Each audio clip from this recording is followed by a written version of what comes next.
வணக்கம். ஒரே நீதி அமைப்பு எப்படி முற்றிலும் மாறுபட்ட இரண்டு தீர்ப்புகளை வழங்க முடியும்னு என்னைக்காவது யோசிச்சு பார்த்திருக்கீங்களா? ஒரு பக்கம் மக்களுக்கு நீதி கிடைக்குது, ஆனா இன்னொரு பக்கம் தனக்குத்தானே ரகசியம் காக்குது. ரொம்பவே சுவாரஸ்யமான இந்த புதிரையை தான் நாம இன்னைக்கு அலச போறோம்.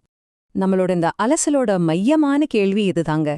நீதித்துறை உண்மையில யாருக்காக வேலை செய்யுது?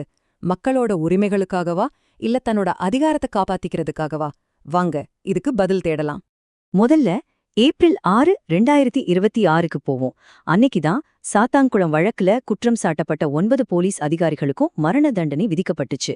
நாடு பூரா ஒரு பெரிய அதிர்வலையை ஏற்படுத்துச்சு இல்லையா? இது ஒரு சாதாரண மனுஷனுக்கு கிடைச்ச வெற்றியா கொண்டாடப்பட்டுச்சு.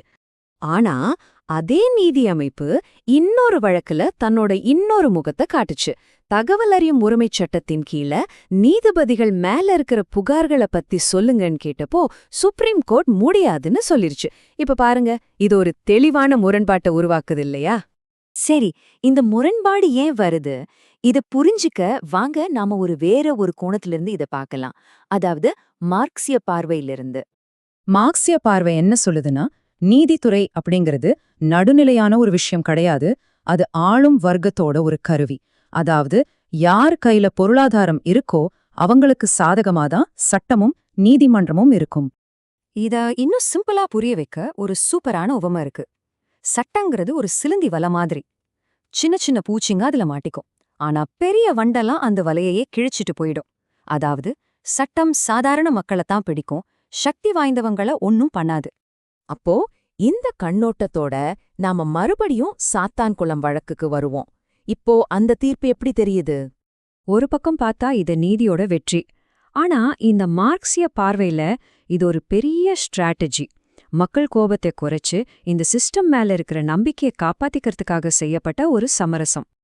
வாங்க இப்ப அடுத்ததா ஆர்டிஐ வழக்குக்கு போலாம். அங்க இந்த வாதம் எப்படி இன்னும் ஆழமாகுதுன்னு பார்க்கலாம். இங்க நீதித்துறை ரொம்பவே வித்தியாசமா நடந்துக்கிற மாதிரி தெரியும். நீதிமன்றத்தோட அஃபிஷியல் ஸ்டாண்ட் என்னன்னா, நீதிபதிகள் பத்தின தகவலை எல்லாம் கேட்டா அது தேவையில்லாம துருவி துருவி பாக்குற மாதிரி இருக்குன்னு சொல்றாங்க. இந்த நம்பர் என்னன்னு தெரியுமா? 8630. இதுதான் கடந்த 10 வருஷத்துல நீதிபதிகள் மேல வந்த புகார்களோட எண்ணிக்கை. இந்த தகவலை அரசாங்கமே பார்லிமெண்ட்ல பிப்ரவரி 2026ல சொன்னது. ஆனா ஆர்டிஐ மூலமா இதுக்கான விவரங்களை கேட்டப்போ நீதிமன்றம் என்ன சொன்னுச்சு தெரியுமா? இது ஒரு இமாலய பணி அப்படின்னு. பாருங்க, பார்லிமெண்ட்டுக்கு மொத்த கணக்கையும் கொடுக்க முடியுது, ஆனா தனிப்பட்ட ஆளுக்கு விவரம் கொடுக்க முடியல. இதுதான் இங்க முரண்பாடோட உச்சம். அப்போ இது உண்மையிலே ஒரு நிர்வாக பிரச்சனை தானா? இல்ல மார்க்சிய பார்வை சொல்ற மாதிரி இந்த அமைப்பு தன்னோட அதிகாரத்தையும் தவறுகளையும் மறைக்கிற ஒரு ஆளும் வர்க்க கவசமா செயல்படுதா? சரி, நம்மகிட்ட இப்ப 2 விஷயம் இருக்கு. ஒரு வழக்குல போலீஸ தண்டிக்கிறாங்க, இன்னொரு வழக்குல நீதிபதிகளை பாதுகாக்கறாங்க. இது பாக்கறதுக்கு முரண்பாடா தெரியுது. ஆனா ஒருவேளை இது ரெண்டும் முரண்பாடே இல்லைனா? இந்த கண்ணோட்டத்துல பாத்தீங்கன்னா இது ரெண்டுமே ஒரே நாணயத்தோட 2 பக்கங்கள் மாதிரி தான். ஒன்னு நீதி மாதிரி தெரியுது, இன்னொன்னு ரகசிய மாதிரி தெரியுது. ஆனா ரெண்டுக்குமே ஒரே ஒரு இலக்கு தான், இருக்கிற சிஸ்டத்தை எப்படியாவது காப்பாத்தணும். அப்படி நம்ம இந்த பகுப்பாய்வோட கடைசி கட்டத்துக்கு வர்றோம். இது எல்லாத்தோட முடிவு தான் என்ன? இந்த பார்வையோட முக்கியமான பாயிண்ட் என்னன்னா, நீதித்துறை அப்படிங்கிறது நீதிய வழங்குற ஒரு கோயில் இல்ல. அது ஆளும் வர்க்கத்தோட கணக்குப்பிள்ளை. சிலரை தண்டிச்சும் சிலரை பாதுகாத்தும் அந்த பவர் ஸ்ட்ரக்சரோட பேலன்ஸ் ஷீட்டை சரி செய்யுது. இந்த மூலங்கள் நமக்கு சொல்ற கடைசி விஷயம் இதுதான். இந்த மாதிரி தனிப்பட்ட தீர்ப்புகள் எல்லாம் உடைந்த கண்ணாடி மேல ஒரு துணியை போட்டு மறைக்கிற மாதிரிதான். அது அந்த ஓட்டைய மறைக்குமே தவிர கண்ணாடிய சரி பண்ணாது. இந்த அலசல் நம்மள ஒரு முக்கியமான கேள்வியோட விட்டுட்டு போகுது.